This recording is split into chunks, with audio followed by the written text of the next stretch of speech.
ډېره مننه، ډېر خوشحال یم چې تاسو نږدې ګورم.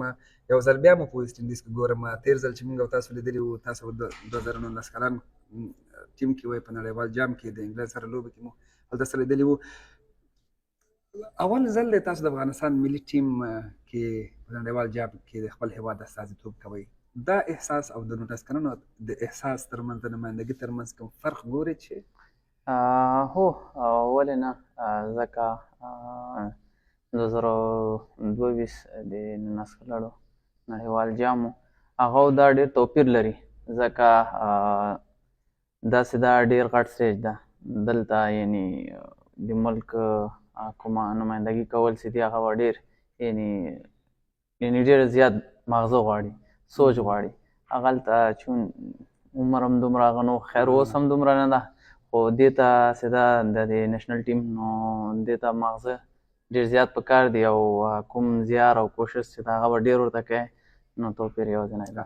خو د فکر خبره مو وکړه، نور په فزیکي لحاظ باندې، په تخنیکي لحاظ باندې د کرکټ په هغه ټکنیکل لحاظ چې ته وغږېږي، هغه څومره فرق ښیي؟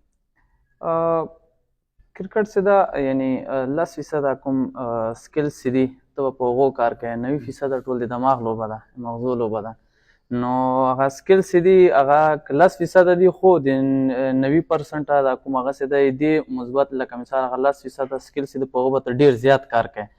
نو ګراونډ کې به بیا هغلته چې تا محنت کړی ده، نو ګراونډ کې تاسې دا کوم ماغزه دي هغونه به بیا ته کار ورته اوله لوبه مو یادېږي د افغانستان ملي ټیم کې چې ولوبېده، چا سره وه؟ زما خو یادېږي، ډېر وخت مې تېرېږي.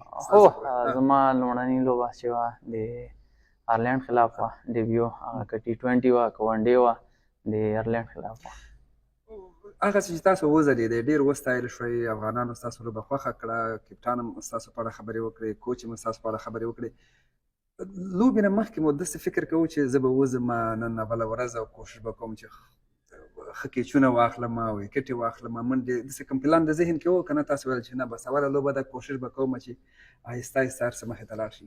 نه، د یو مقام ته رسېدل ډېر یو اسانه کار ده، دومره اسان هم نه ده، محنت به ورته کوې، خو هغه مقام کې ځان ساتل بیا دا ډېر یو سخت کار ده. نو زما هڅه او کوشش هم همدا و چې زه دې مقام کې پاتې شم، د هغه لپاره زه یعنې ډېره خواري وکړم، او هماغه خدای کامیابي راکړه. چې کله خبر شوې ملي ټیم کې یاست، چېرته وو او څنګه وو؟ لومړي ځل باندې چې زه کله یعنې 15 کسیزه سکواډ ته راغلم، زه د دوبۍ ایرپورټ کې وم، موږ کیمپ ته روان یو، کیمپ کې سلیکټ وم، خو د سکواډ نه نه وم. نو کله چې هلته موږ ورسېدلو دوبۍ ایرپورټ ته، نو هلته دوی سکواډ اعلان کړه، د کیمپ برخه وم، چون ما هلته لیسټې کې پرفارمنس ډېر کړی و، خو مالزه کیمپ ده هغه. زه چې کله دوبۍ ایرپورټ ته ورسېدم، سکواډ اعلان کړه، نو ډېر خوشحاله شوم. اول ځل چې خبر شوئ، چاته مو زنګ ووهه، زیری مو پرې وکړه که نه تاسو بل چا تاسو ته زنګ ووهه چې هی خبر شوئ که نه دغه نوم دې راغلی دی؟ نه، کله چې دوبۍ ایرپورټ ته موږ ورسېدلو، نو کله چې ما موبایل کې هاسپورټ یا وای فای مې واخیستله، نو کله مې چې دا موبایل خلاص کړ، نو ما ته میسج ډېرې سوې وې، یعنې میسج یې بیخي ډېرې سوې وې. نو ما خپله ونه کتل، علامه محمد ته مې ورته ویلي، هلته دا خپل موبایل خلاص کړه، صحیح صاحب ما ته خو میسج ډېرې سوي. علامه محمد غضنفر هغه چې کله موبایل خلاص کړه، د هغه موبایل د میسجو موبایل یې بیل و، او دغه نور هغه چې ده بیل یوز کړه. کله چې د هغه کله چې دا میسج یې ډېر راسي، هغه موبایل جام کېږي، د هغه موبایل جام شو. کله چې بیا خپله بېرته ما خپل موبایل وکته، نو ما چې وکته سکواډ کې د هغه نوم هم او د ما هم، بیا هغه ته ما مبارکي ورکړه، او زه خپله د سوشل میډیا له لارې خبر شوم. په سوشل میډیا ګوره ګټه لري، خلک خو په تاوانونه غږېږي، خو څه ناڅه ګټه هم لري. د ستاسو په کورنۍ کې یوازې تاسو کرکټ کوئ که بل څوک هم شته؟ هو، د کورنۍ د غړو څخه یوازینی زه یم چې کرکټ کوم، نور د کورنۍ غړي کرکټ. څنګه مو کرکټ شروع کړ؟ افغانستان ټیم مو ولیده، کوم لوبغاړی مو ولیدو که نه کرکټ کېده او تاسو هم راغلئ، بیا وخت کې پوه شوئ چې که ادامه ورکړئ استعداد لرئ مخکې تللی شئ؟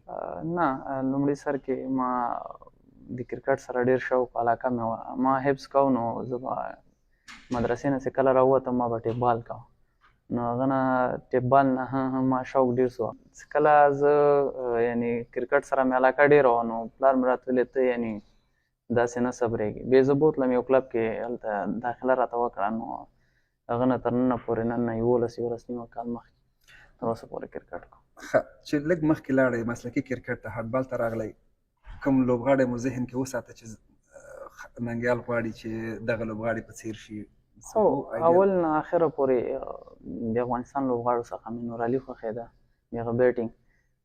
بهرني لوبغاړو څخه د انډیا جدیجا چې ده هغه مې خوښېده. نو بالینګ که به مې هغه تعقیبه او نور علي سره چې کوم شاټونه وو ډېر کلاس وو، کوشش مې کوو د هغو ته کلاس شاټونه زده کړم او ډېری وخت مې هغه نه په ډومسټیک کې پوښتنې هم کړي دي. چې اول ځل ملي ټیم ته راغلی، لوبه مو وکړه، فشار زیات و؟ اوله لوبه یادومه. هو لومړي سر کې هغه لومړی اور چې ما کوو هغه لږ زه د فشار لاندې وو. بیا ما ته زما سینیر لوبغاړو لږ ډاډګیرنه راکړه. هغه نه بعد نو څه درته وویل؟ نبي و او حشمت و، هغه ما ته داسې ډاډګیرنه راکړه. اول سر کې اول بال باندې ما یو شپږیزه وخوړه، هغه نه بعد څلوریزه وخوړه. نو هغه اور لږ ما باندې داسې سخت تېر سو. بله ورته زه راغلم ما ته یې ویلې یعنې غټه غټه ساه واخله او سوچ نه کار واخله، یعنې خپل ښه ځای وله، نور بریک کېږي که نه کېږي نو دا تا نسې لوبولی. هماغه اوس زه پکې کامیاب شوم. اوس چې د محمد نبي غوندې یو لوبغاړی چې تقریبا سباین 2 لسیزې د افغانستان لپاره کرکټ کې، یو بل ستوری راشد خان غوندې یو لوبغاړی، نجیب او ګربز غوندې لوبغاړی چې ډېر مجرب دي، او تاسو غوندې یو ځوان لوبغاړی چې راځي، 3 لیول لوبغاړي، تاسو ځان څنګه ځای په ځای کوئ د دغه حالاتو کې، دغه مرحلو کې، میدان کې، په ټریننګ سیشن کې لوبغاړو سره چې کینئ؟ سخته وي ځکه د هغوی تجربه ډېره زیاته وي، نو ورسره ځان عادت کول سخته کار ده. خو ماشاءالله موږ افغانانو کې یو کلتور ده یو بل ته ښودنه ډېره زیاته کوو. نو الحمدلله موږ کوم سینیر لوبغاړي چې دي، یعنې کوم نوي لوبغاړي چې راځي هغو ته زښته ډېره ډاډګیرنه او ښودنه کوي. نو هماغه یې هغه کوم کمی چې دی احساسوي هغه ته د احساسېدو هغه زمینه نه برابرېږي. اوس په ویسټ انډیز کې یاست، افغانستان په نړیوال جام کې لوبېږي. د یو لوبغاړي په توګه ستاسو فکر او تصور څه دی چې افغانستان به تر کومې اندازې پورې په دغه نړیوال جام کې مخې ته ځي؟ دا اول سر نه موږ اټکل نشي کولی ځکه کرکټ ده او بیا دا د پهلوانۍ میدان دی، یعنې طبعا یو نه یو به چپه کېږي. موږ هلکانو ماشاءالله ډېر محنت ورته کړی ده، ډېره خواري هم کړې ده، خپل کوم 100% ایفرټ چې ده هغه کوو، نور نتیجه بر الله ته پرېږدو، نور د هغه په لاس کې دي هر څه. بېشکه ما د ځینو لوبغاړو نه واورېدل، میدان کې هم لیدل کېږي چې بیننګیال په رننګ کې بټوین د وکټ دا د کله چې منډې کوي ډېر تېز دی او په فیلډینګ کې هم تېز دی. دا خدایي استعداد دی، لکه د هندوستان د جدیجا په اړه ویل کېږي چې هغه خدایي فټ دی، چابک دی په فیلډینګ کې په کرکټ کې، که نه تاسو دغه برخې ته ډېر کار کړی دی؟ هو دا خدایي استعداد هم ده، خو په دې خدایي استعداد سره ته هم باید هڅه وکړې، خواري وکړې، زیار وباسې، نو هغه دوچنده کېږي. نو ما هم خدایي استعداد ده او هم مې زیار ورسره ویستی ده، نو هماغه داسې زه لږ ښه یم. 19 کلنو لوبډلې کې چې وایي چې اوس ملي لوبډلې ته راغلی، تاسو خپله ویل چې دا ډېر غټ لیول دی، راشد خان، ګرباز، نبي، طبیعي ده چې د دوی د خوراک اسکیجول به جلا وي، د خوب اسکیجول به جلا وي، بیخي بل لیول کې وي، او تاسو نوي چې راغلي یاست دا شیان ته متوجه شوي یاست؟ دوی درته وایي که خپله ګوري زده کوئ یا آهسته آهسته همغې مرحلې ته ځان داخلوئ، که نه ته وایي چې بس نه دومره فشار په ځان نه راوړو، بس نارمل ژوند دی، کوو به یې خو احتیاط به مو ورسره کوو؟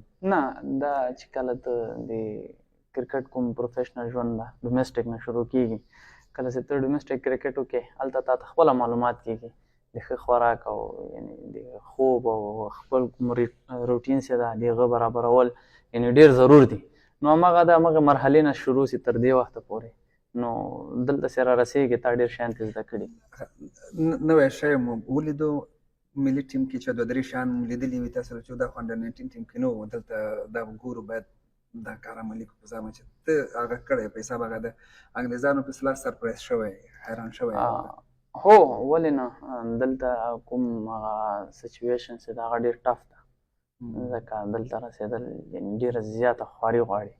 19 کلن خو هلته ټول یو لیول کې، دلته نو یعنې تا پسې بیکاپ یې ډېرې دي، نو دلته به ته ډېر زیات زیار باسې چې هغه بیکاپ چې کوم ده که هغه درنه لږ ډېر زیار وباسه هغه شاید د تا جای ونیسي. نو دلته یعنې یو دا هغه ډېر سخت هم به ځان ساتي او هم به خپله هڅه وکړي. جالبه خبره مو کړه.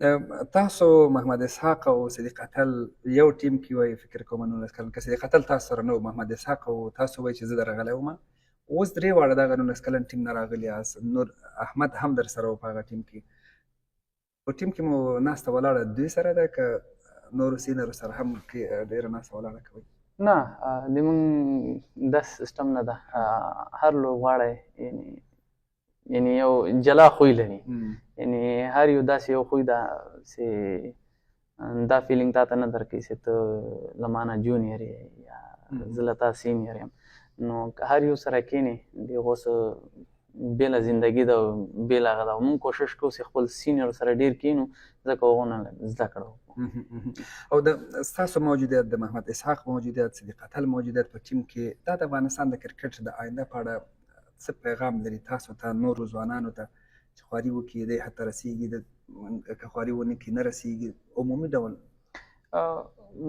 یو خبر تاسو ته وکړم ځکه دې کوم نوي ځوانان چې دلته راغلي دوی یعنې ډېرې سختې ګالې دي او ډېر یعنې سخت ټریننګونه او ډېر یعنې سختو حالاتو کې ډومestic کې دوی یو څه کړي دي چې دلته راغلي دي نو دې سټیج ته رسېدل ډېر زیار ډېره خواري یعنې ډېر دماغ غواړي ډېره مننه کور مو ودان پوهېږم ستړي بیا مې یاست او لوبې هم په مخکې لرئ زه ډېر خوشحاله شوم در سره وغږېدم په دې هیله چې بیا سره وګورو بیا وغږېږو انشاءالله عزتمند سي کور ودان خیر سي مننه ژوند